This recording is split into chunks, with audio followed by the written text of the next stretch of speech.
Hey, it's Wes here. Today we have a hilarious interview with Colin from Overlanding Overland and Malcolm from Crimson Off-Road.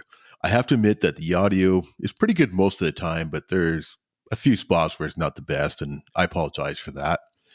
The guys were hanging out in a Vancouver back alley on a Friday night, so yeah, there's that. And also, we were laughing so much that sometimes it confused the internet connection and made some weird audio pauses. However, it's totally worth listening to. I had a horrible week, and hanging out with these guys made my Friday night so much better. Check it out. You will not be disappointed. Warning. The 4x4 Canada podcast contains discussion about exploring mountains, camping beside lakes, and enjoying the outdoors. Guests also talk about jumping race trucks side by side, racing 1,000 horsepower rigs across mud pits, and jumping monster trucks over stacks of buses. None of this is for the faint of heart. The 4x4 Canada podcast is not responsible for bringing out your inner adrenaline junkie or making you want to get out there and explore the back roads from coast to coast. The 4x4 Canada podcast is not responsible for broken parts due to jumping your vehicle, hitting mud poles too hard, crossing deep streams, and doing other dumb shit. However, we will take credit for inspiring you to explore mountaintops, spend quality time outdoors with your friends, or meeting new like-minded people, and most importantly of all, following your dreams. Hey everybody, welcome to the 4x4 Canada podcast. I'm your host Wes, and we've got two special guests here today with us. We got Colin from Overlanding Overland, and we got Malcolm from Crimson Off-Road. Welcome back, guys. Colin, you're our first repeat guest. We actually liked you so much, we brought you back. I like to hear that. Thanks for having me back on the show, Wes. Not a problem. I'm glad I didn't insult you. Not yet. It takes a lot to get me insulted. So just to give a quick bit of history, it's been a bit over a year since we last talked with Colin, and August 24th, actually. So just over a year. Oh, yeah. And yeah, on episode number 5, back overlanding, we called it overlanding, is a fancy word for, that's not right. Overlanding is a fancy word for camping? Yeah, there we go. I totally put it wrong in my notes. Wow. It's okay. I'm your notepad tonight, Wes. If I have to rely on you for my memory.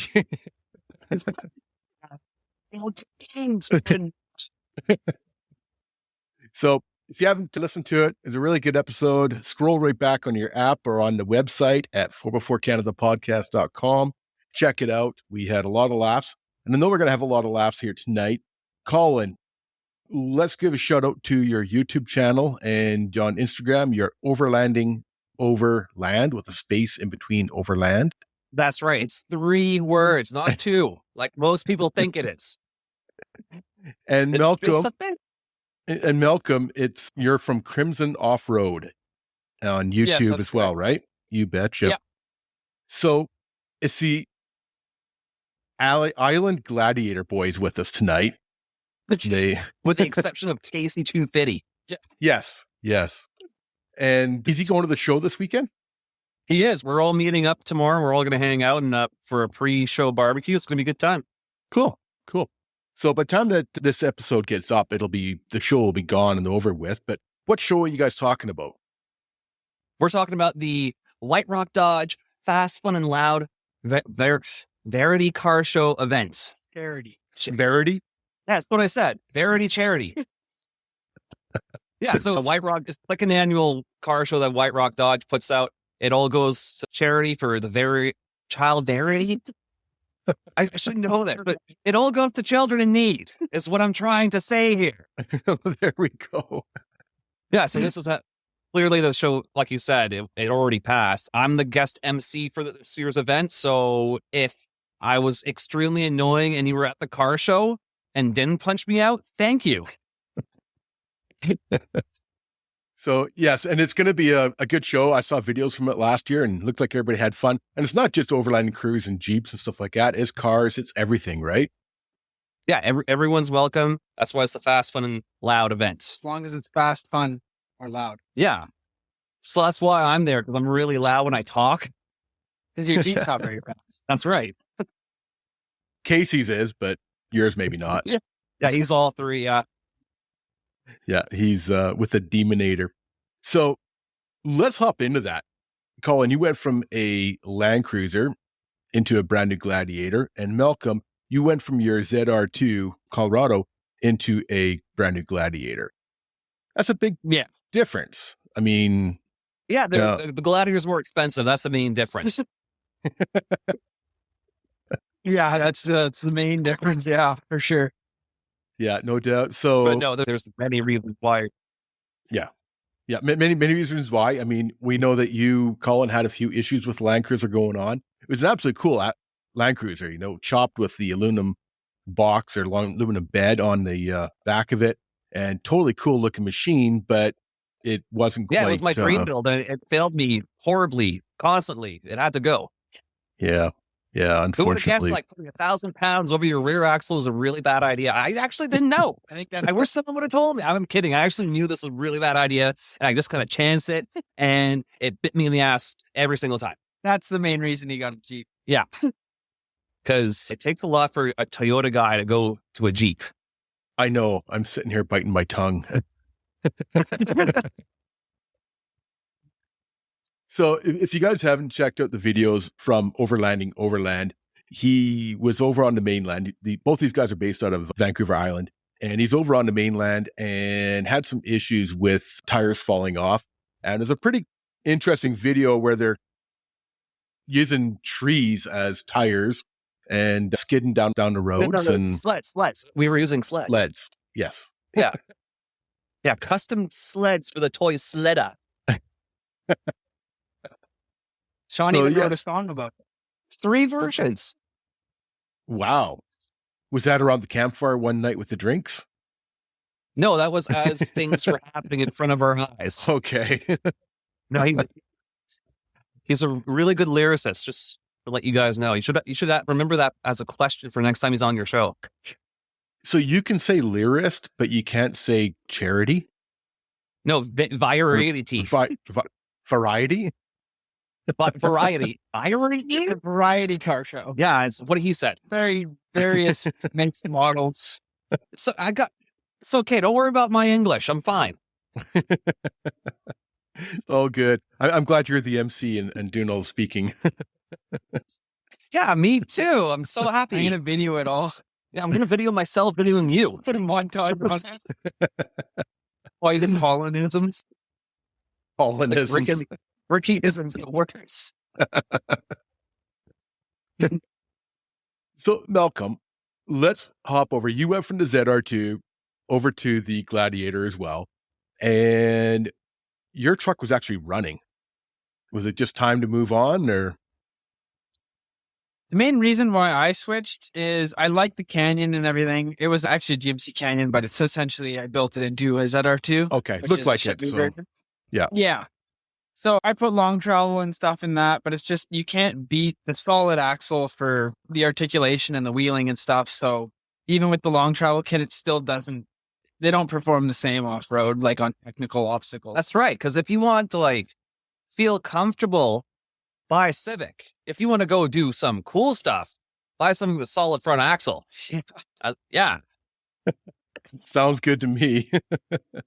So yeah, no, that totally makes sense. If you guys are doing some of the more hardcore wheeling, then solid axle. Just still doing episode. No, that truck would have been good if it was like sand dunes or like open areas, but it's like buying a Raptor on the island. Like where do you go with that? Well, my boss would argue with you, but yeah, I get your point. So, Malcolm, you picked up your Gladiator. What do you got for mods on that thing? You bought it brand new right out of White Rock Dodge, right? And you worked with the guys over at Epic, and both of you guys did, from my understanding. Yeah. And you both have a really good relationship with White Rock Dodge and Epic. And from my understanding, with White Rock Dodge, you can purchase a completely built up Jeep or Dodge pickup and all under warranty. Exactly. Yeah. Still under warranty, and you get to put all those neat modifications under the never pay for plan.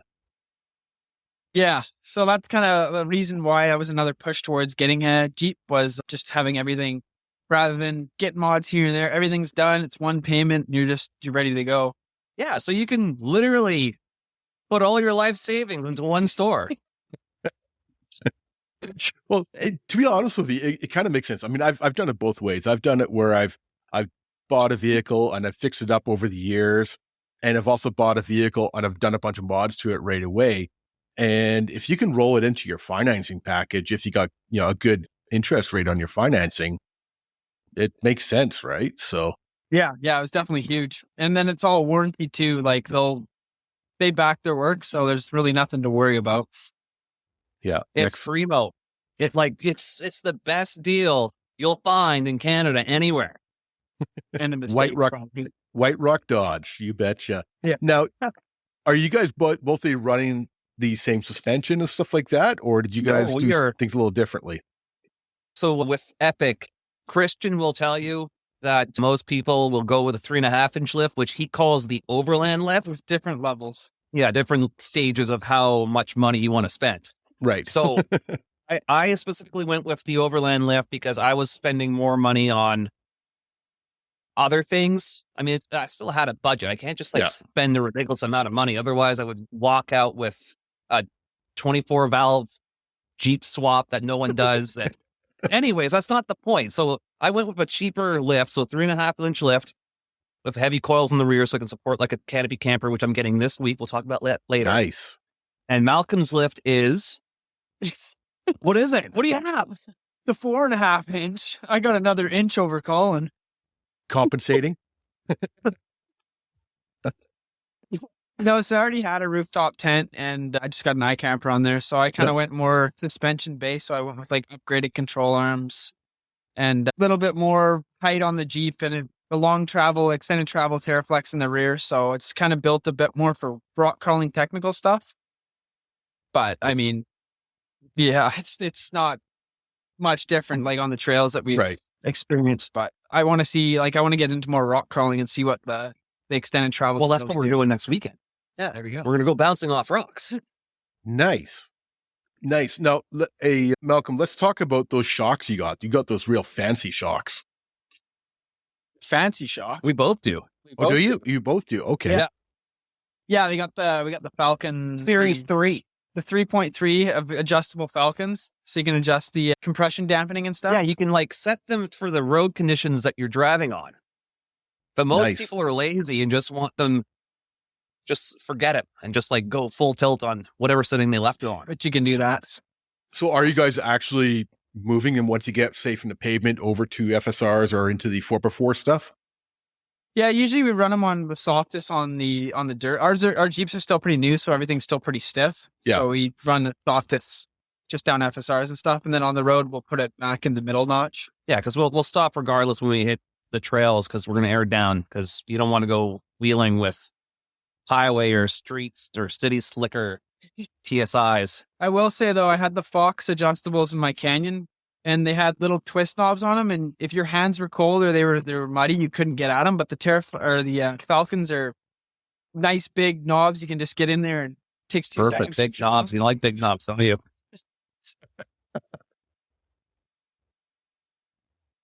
So speaking about airing up, I noticed you guys are running 2 different systems. Colin, you're running the Kraken. The Kraken tire inflation system. Yes. I have a sponsorship with Epic. I just keep saying that because it's so epic. And my system's just cracked.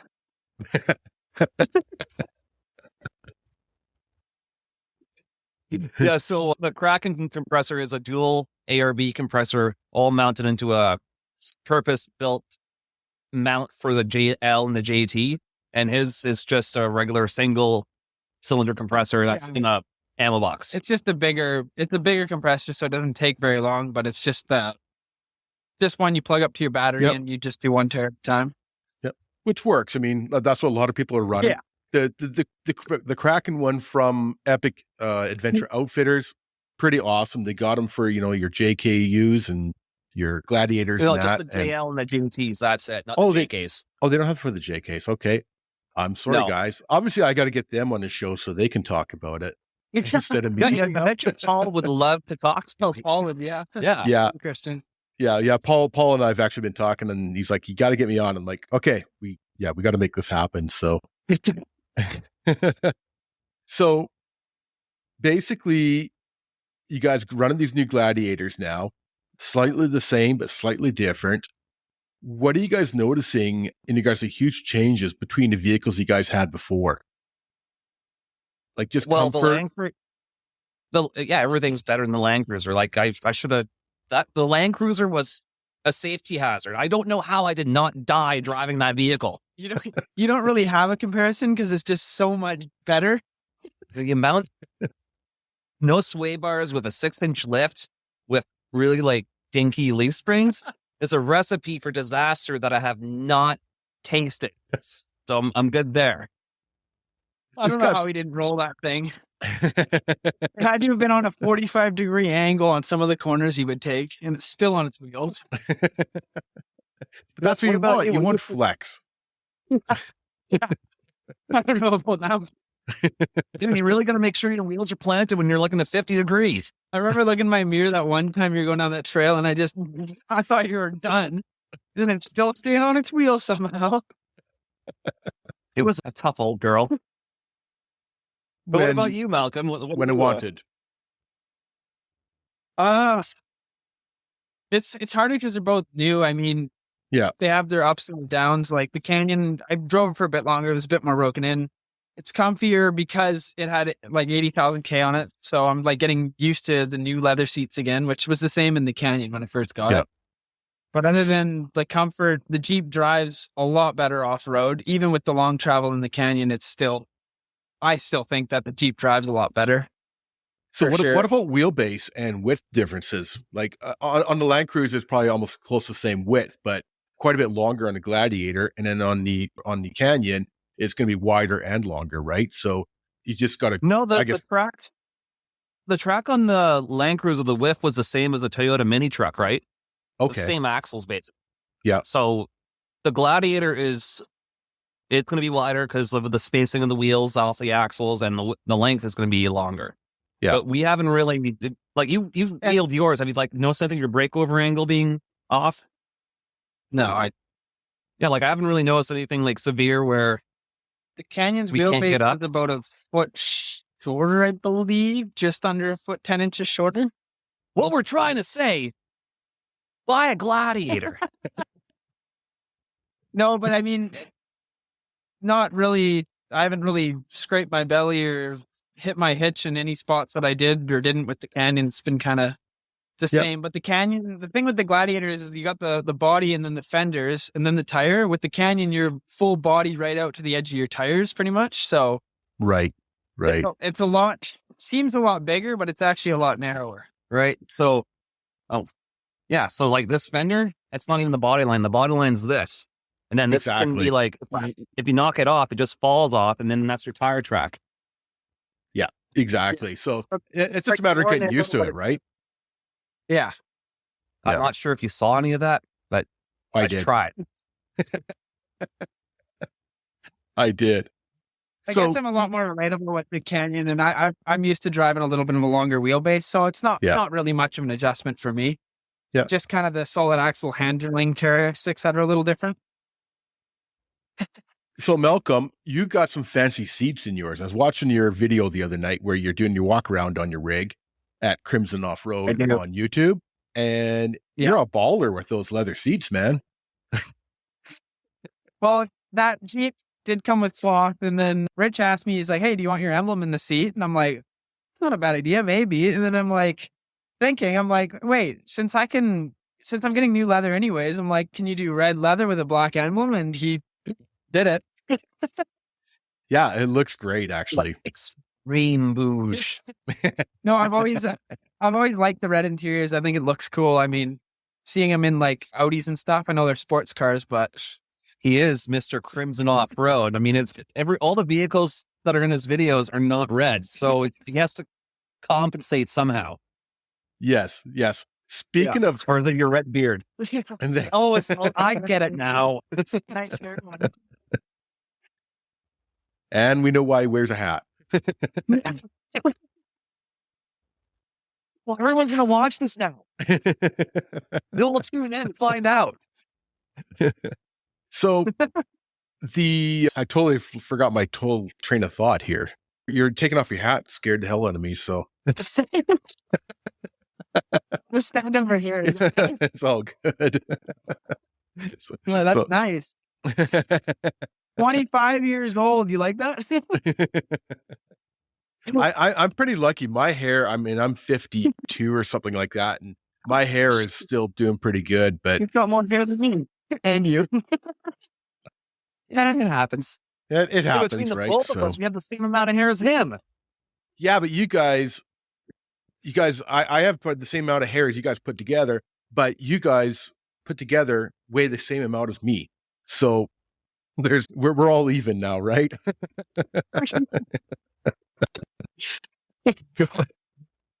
So Vancouver Island's beautiful, but you guys been hitting the mainland a little bit.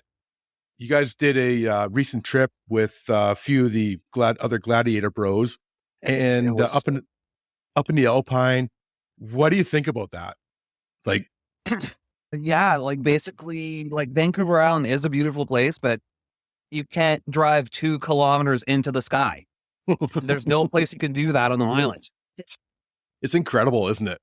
It's something the Alpine. else. Like it's an experience that I thought I wasn't going to be that into, but I'm hooked. It's like a drug. The Alpines. I'm hooked on altitude. That thin air. You just love that thin air, right? Yeah. Well, the thing with the island too is that Mosaic owns. Yeah, the logging companies just gate everything up. Yeah, they own half the island from Campbell River down, and it's all gated. So unless you know ways in behind them, it's really, you can't just go out and do whatever you want. But yeah, like I think we are going to try to come to the mainland once a month. Like we need to do more exploring on this side of the pond, because there's a lot more stuff out here. Yeah, there's a whole country. Exactly. Well, the whole country is absolutely gorgeous. It's got its own really cool things. I mean, BC, we got the oceans, we got the mountains, and then, well, everybody else is on the wrong side of the Rockies. They've got everything over there. But overall, honestly, we don't even have to leave BC because BC has every single climate. Yeah, totally. Like up in Kamloops, right? I mean, we're sitting. Yeah, Merritt. Yeah, it's a desert. Yeah. Sand dunes. Merritt. We're going to Merritt. Are you? Nice. I like Lillooet. Yeah, it was beautiful driving through there. Yeah, Lillooet. And then over into Suyas they got cactuses and everything going down there too, right? So is it cactuses or cacti? Good question. Sorry, carry on. We're getting off topic again. Variety or variety? Now you're going to make me Google that, right? So, so you guys coming back to the mainland, you guys are looking for some high mountaintops, I assume, right? What have you noticed really, though, in regards to the island is a lot more rocks and a lot more trees and mud, right? Is that something? It's trees. It's just like subalpine terrain. So you're going to find a lot of coastal cedars, a lot of alders that are growing in the trail you're trying to grow up, and you have to chainsaw the whole trail down. It takes 5 weeks to get up, and you get there, there's absolutely nothing, and then you go back and just repeat. So let's hop back to that video that you guys just posted with everybody that was out there. Again, you guys can check it out at Crimson Off-Road or Overland on YouTube. They've both got their own versions of it. Or Unwinding Road, or The Story Till Now, or you're going to blow it. High Time Till Noon or something? Kyle's going to kill me. High Tide by daytime. No, it's actually Time by nightfall. How do you not know? High ground when dinner's ready. He is going to kill me. Sorry, Kyle. We'll put it in the show notes. So, yeah, you guys went on this cool trip, 5 Gladiators together. You guys are up in the Alpine, the mountaintop. You're going up over one mountain and the sun's setting, absolutely gorgeous. Everybody's got the drones out. How did you guys not collide the drones? Is there special, like... I was wondering. What do you mean? We actually had like our own drone operators for the whole trip. So I don't know what you're talking about. That's right, because you're not We supposed to don't drone drive drive. and drone. Yeah, exactly. Yeah. No, we had our own. They were really well ahead, and we told them they couldn't be in the video because we pay them a lot of money. So But they're really good at like, making sure the drones don't collide. And most of the drones we have sensors so they can't collide. that's what I was kind of wondering. I kind of assumed that, but I don't have a drone, so I just kind of assumed there's some sort of And by sensors, no, right? the drones we have, I mean the operators had. Yes. I think we all had different ideas of what kind of shots we wanted. So we all, if you look at all our videos, they're all different. So yeah, I think it's just kind of everybody had their different. Yeah, and like minds. you like stealing half my drones and not printing me in your videos, you guy. Took like Like the best ones. that's what friends are for. Everybody's pulling on their drone. I'm like, But honestly, that trip was unreal. Kyle from High Ground by Nightfall, he can't get mad at me because I said his name right. He's like arranged the whole thing, and everyone kind of like jumped on the last second. And the plan was just to like do 1 2-kilometer mountain peak. And then Sean jumped in, Teddy jumped in, and then we just turned to this giant like 1,400 kilometer road trip over the course of 4 days and 2 mountaintops. Yeah. While traversing through wildfires. It was like, it was something else. Like I definitely the biggest trip that I ever went on. Yeah. outside Well, the island. And I would do it all again. Yes. Yes. And there's so much of BC. I mean, you got the Kootenays, you got up north, right? Terrace and Smithers. Oh, the all Kootenays that is on my list. Oh, man. There's so many of those are on my list over there. Yeah. Yeah. It's absolutely gorgeous. Especially when you get some of these spots with the fire lookouts and stuff like that, right? And that's where a lot of the roads end up is at fire lookouts. So it's just absolutely stunning, right? So Unfortunately, we have 2 fire lookouts on the island, but you have to You have to hike. Yeah, the H word. Hi. Hike. You gotta hike to them Yeah, the one in Was and the other one, I can't remember where it is. in Victoria. There's a fire lookout in Victoria? No, Quimper. Oh, in Souk. Yeah. Yeah, I don't go to Souk. It's too soon. That was a minge. Don't. I mean, The one in the south is like that, and it's like you got to pull yourself up with a rope. see, that's kind of cool ish. It's a cool Yeah. hike, but it's almost you got to be in shape for that one. It's Yeah. like we went up like 4 of them, and they were like 100 feet long each, and we just looked and there were more. We're like, yeah, dude, you're like 25. You should be able to do that no issue. Just bring some granola we bars. didn't read for it. We didn't know what it's like. It wasn't very long on the map, but it's all like that. So He's wearing his horrible. Crocs. You can always put them in 4x4. Put the lockers on. I did see something on Facebook the other day. Some guy's wearing Crocs, and he had it was tactical Crocs, and he had a Leatherman attached to it, and he had a whole bunch of little stuff like attached. Yeah, to there's it. a little winch on it. We can like winch himself up. But I mean, that's the fire lookouts is definitely only part of the alpine stuff, and I'm going to throw Yeah, out it's a shame that you guys are the main fire lookout, the one that the 4-Wheel Drive Association BC takes care of. It's a shame that it completely burnt down to the ground. I wanted to see that one really bad, actually. Yeah. And the Hatlich, it was definitely a nice one. They rebuilt it from the ground up, obviously, as you guys know. And I imagine it'll be a couple of years before they're allowed to do anything with that. Just knowing how. Yeah, because they have to do the whole fire that's another word I can't say. Rehabilitation. Yeah. Rehabilitation. Because you're hanging out with me, brain cells are just drained. Yeah, I think it'll take a couple of years before there's areas up here we're still not supposed to go back into after the fires, and that was 2-3 years ago, right? So yeah, we'll see. But I'm going to throw a plug out to my group on Facebook. It's called BC Forest Fire Lookouts. So anybody wants cool photos and history of some of these lookouts, check it out on Facebook. Colin, you just got some horsepower modifications in the way of new decals. Oh man, did I ever? Like every decal I got installed here I can keep it with Sean on like a straight line in a quarter mile. So you got the name he might of your still rig. win, though. He might. You got the name of your rig on Yeah, your so- back tailgate. No one hasn't really gotten mad about that. Someone did say I was being self-centered. No, What, on the trail cracker? yeah, the Trail Cracker. That's the name of the Jeep, by the way, because we haven't said it yet. Yes. So I think it's hilarious. Some people, sorry, I ruined that. It's a good name. No one else has that name for their Jeep. I don't think anyone else has ever used those two words together in a phrase. There's probably a So I reason think for it, but yeah. So I think I'm like, You're like unique here. just like crackers. When you eat Yeah, tomato saltines soup. are like when I'm on the trail, I like to eat my saltine crackers. well, now I know what to get you for Christmas.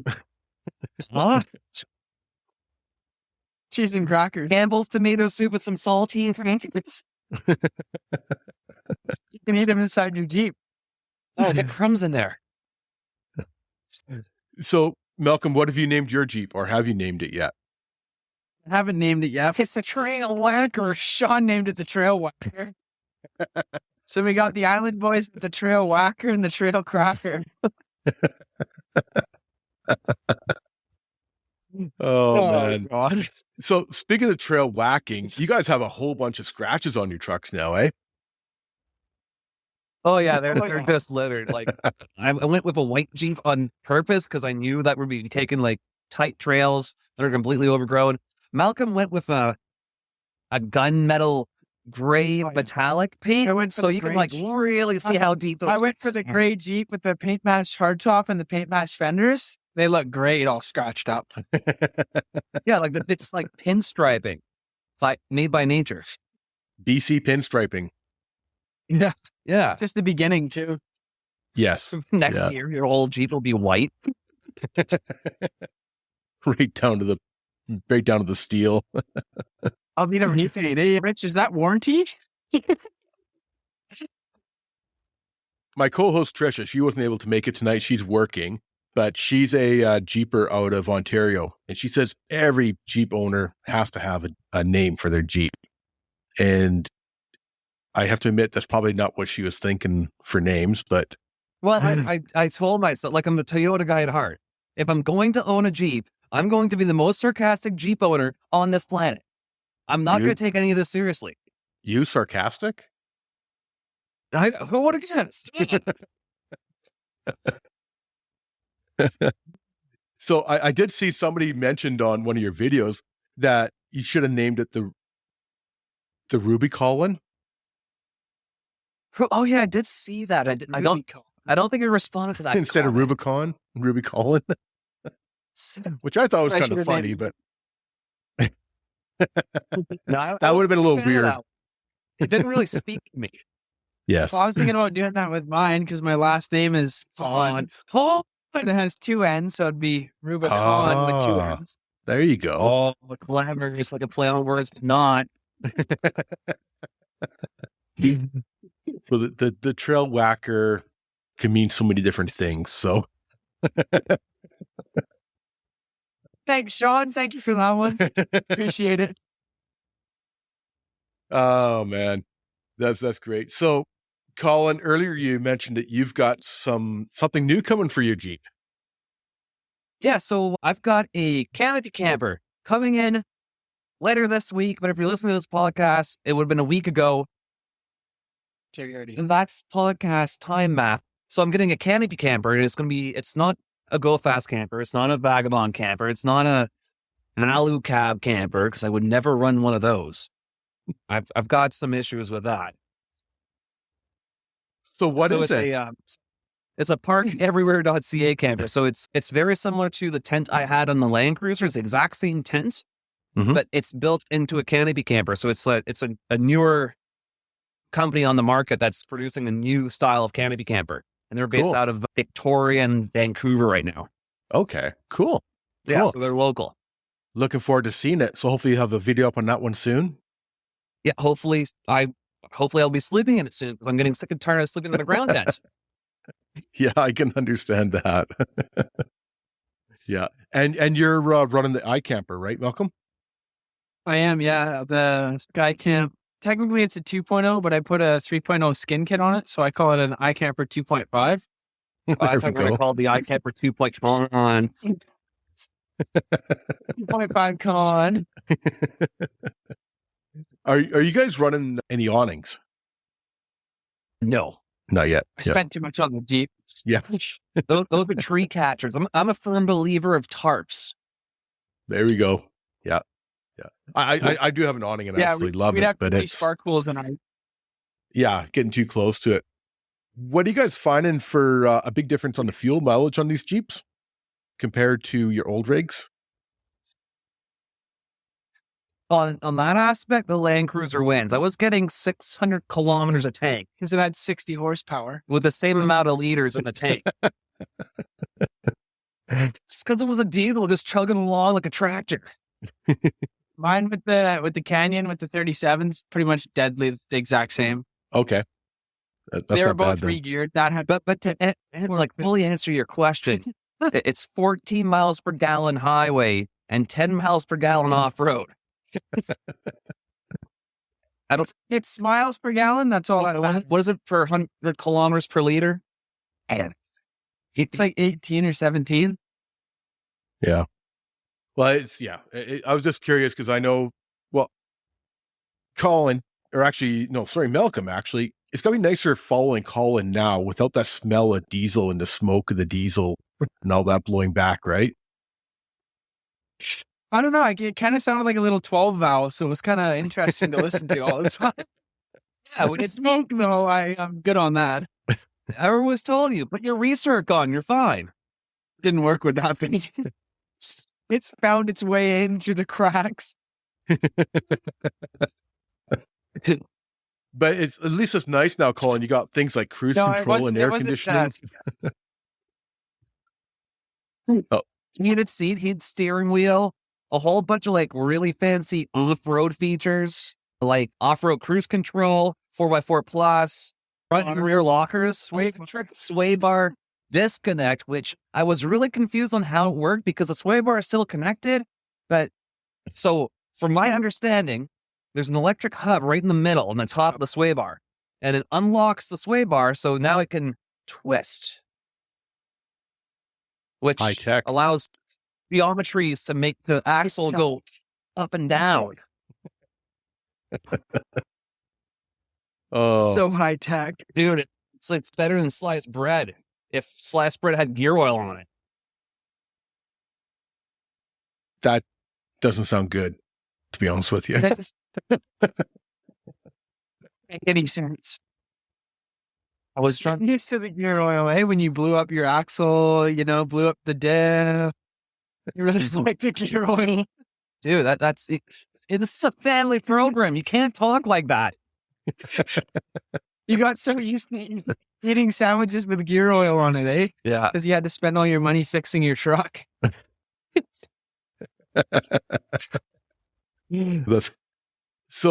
have to admit, it's got to be nicer to drive a vehicle and feel good that you're going to get home in one piece, right? So there's that sense of... I was like a sense of security. Yeah. Not a false sense of security like I once had. You work in a tow truck industry, so you got friends, right? So not that big of a deal. Well, I would get Malcolm to drive me back home, and then we just like pick up the tow truck, and then away I go. Yeah, light it on fire. What? I don't know how that forest fire started, officer. It was a 1980 Land Cruiser. Yeah, it was a cool machine, but like you say, it was time, right? So I've been there before where it's like, do you keep on sinking money into it, or do you pick something up newer and more reliable? Yeah, you can only do the one thing so many times before going completely insane. Yep. Yeah. That's originally why I bought my first truck. I bought a used truck and it just had so many problems. I was like, I'm done. Yeah.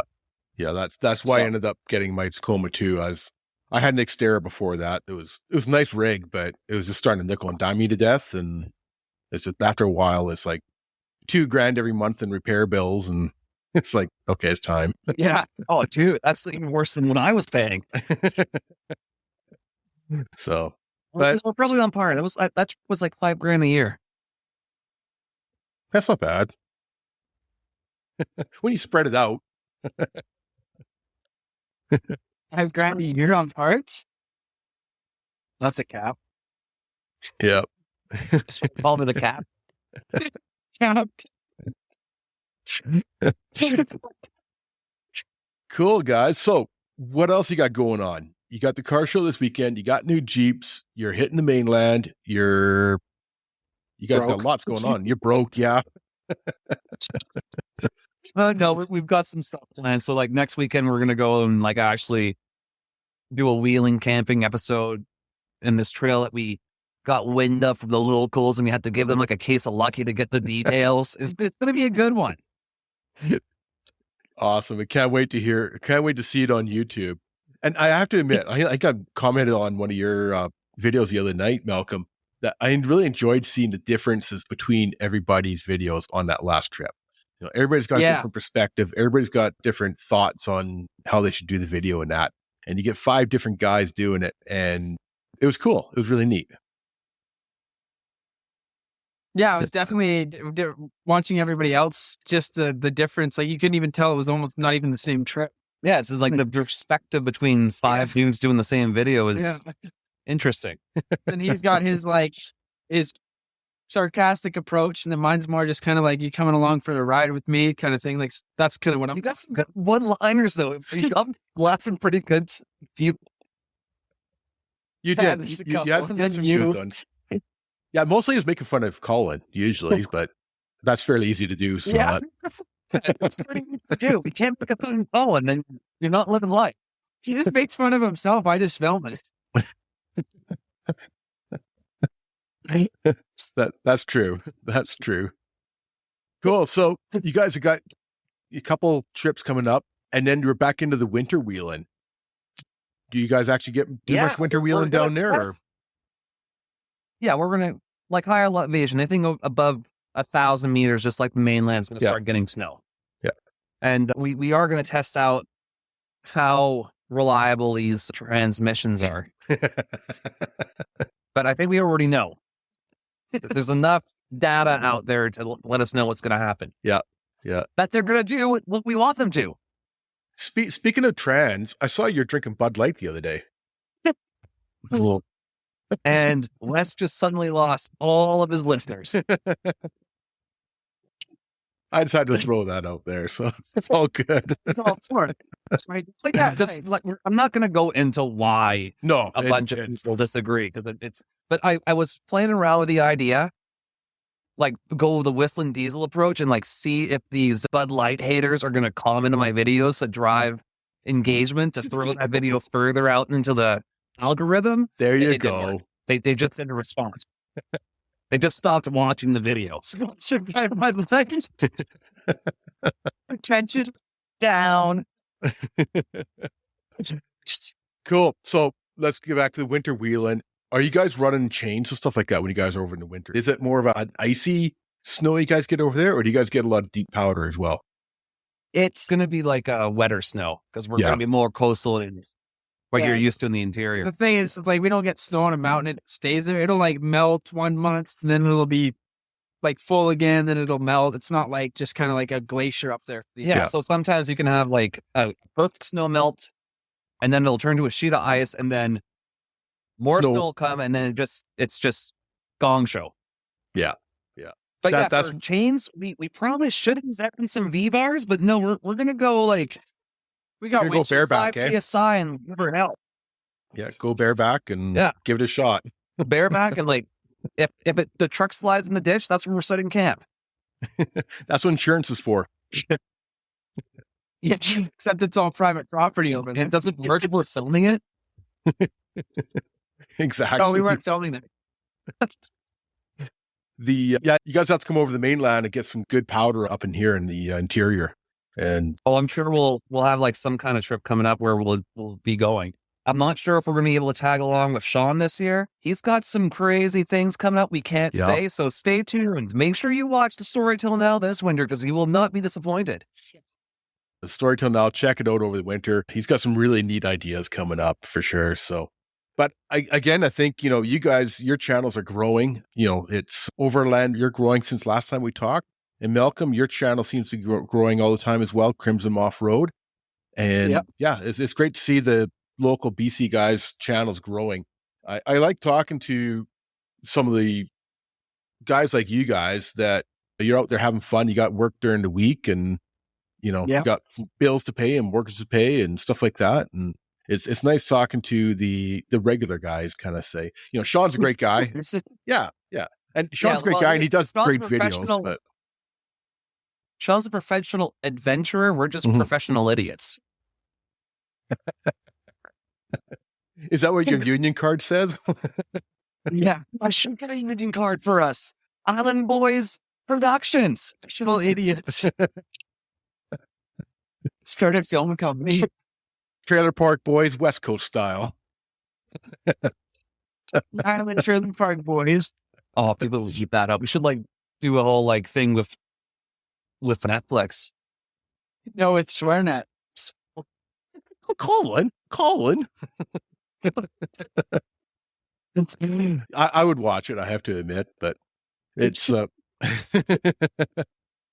cool, guys. Well, anything else that we're missing we didn't talk about that we missed? Not really. I mean, I'm not sure about Malcolm, but I'll be releasing a video. I'm going to try to release a video every week. That's my whole goal. I think the audience wants to watch me. Yep. Yep. I think so. Yeah. So and Malcolm's 2 to 3 videos a month. Yeah, I try to do every week, but one a week is tough. Yeah. I have my own kind of carpentry company, so it's pretty involving that. So yeah, doing my best. I'll probably do 2 a month. But I still have to edit my video that comes out Sunday. And this is Friday evening that we're talking. Yeah. No, it's almost done. I should have it under control by tomorrow. Nice. Oh, but we are going wheeling with Teddy tomorrow. After the show? The show is Sunday. So 2 days from now. And Teddy just called me right before we spoke. And he's yeah, let's go do some trails. Sure. I guess I'm filming 2 episodes this weekend. Well, see, that way you can get ahead, right? It's a lie. You get ahead, but you're still editing. Yes. You get ahead and then you don't go out for a weekend and then you're behind again. That's what happened to me a few weeks ago, but I needed a break anyways. Yeah. I know exactly what you mean. We do an episode a week and it's sometimes I'll have 3 all done up or 3 interviews done. And then it's you go away for a weekend or something like that. And it's you're right back to square one, right? So 1 a week, that's going to be a interesting one. It's going to be a tough one, but I believe in you. I know you can do it. You can do it, Malcolm. Because I already know I can. Listen to this.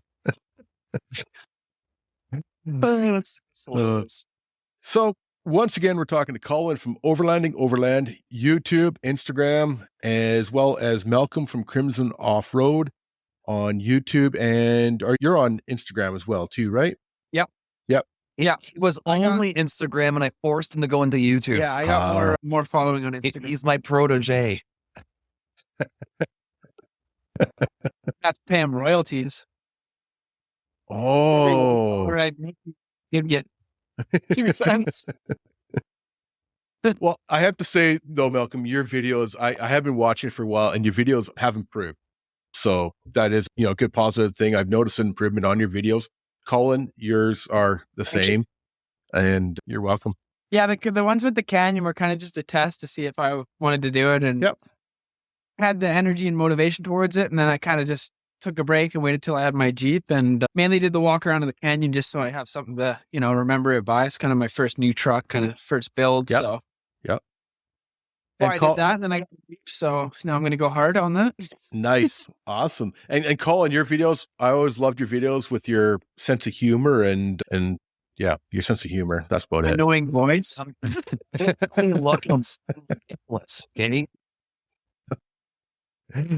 But I am looking forward to seeing you guys' adventures coming up into Gladiators, and it's going to be interesting. We'll have to get together probably next spring or next fall. Maybe I'll try and hit over to the island, or we'll meet you down at the coast or something like that. Show you some stuff. I know mainlanders love beaches. We can show some beaches. It's got tons of ocean spots and lake spots. Yeah, Cool. but we will not. We're gatekeepers. We don't give out locations. You want to know Yes. where these places are? You come with us. We're your tour guides. We'll only show you what we want to show you. None of the good spots. That's right. Well, the weird thing is there actually is alpine on the island, but there's no mining there, so there's no roads. And actually. it's all in provincial parks. No, there's up by Was. There's a few tall. But yeah, we're gonna do stuff. I guess we want to wrap this up, don't you, We're doing Wes? stuff. Yeah, well, I think we should. We're hitting up onto that hour, but yeah, I appreciate you guys coming on board tonight. But yeah, I definitely want to get over to the island. I haven't been over there in years. So last time I went over, I was going over racing over in Port Alberni at the at the off-road races there. So we used to go over there a couple times a year, and Mud drag. yeah, the mud drags and the wheel-to-wheel and short course racing, and always a good time over there with those boys. But that's been a long time since I've done that. So, but I think I went to the Thunder in the Valley like once or twice when they still did that. Yep. I don't know if they still do that. I think they do. I think they still do. But yeah, it's but awesome, guys. I really want to thank you guys for coming on tonight, and Thanks for having us. Not a problem. And hopefully you guys got all your parts figured out in the Vancouver back alleys. Nope, we don't. I don't have any tool. Everything's apart. So for the viewers, when we came on board, they were trying to put together something and realized that these new Gladiators have all different torque screws that us Toyota guys aren't used to, right? So I'm used to like everything being a 10 mil, but I didn't have a 10 mil anyway. There's all clips and forks. It's the weirdest thing, even though you can just like put a 10 mil over a Torx bit and it'll still undo. I don't know. It's the weirdest security features I've ever seen. it's a Jeep thing. I can say that now and be really cliche. Exactly. Yeah. Awesome. Cool, guys. Well, thank you both for coming on. Colin from Overlanding Overland, Malcolm from Crimson Off-Road. Appreciate you guys taking your Friday night and spending it with me and our listeners. Hey, it was fun. It's always a pleasure, Wes. Thanks for hanging out in the back alley with me. And on that note, awesome. Sounds good. Thanks, guys. I really appreciate you. adios. We'll talk soon. Bye. Yeah, have a good one. Bye.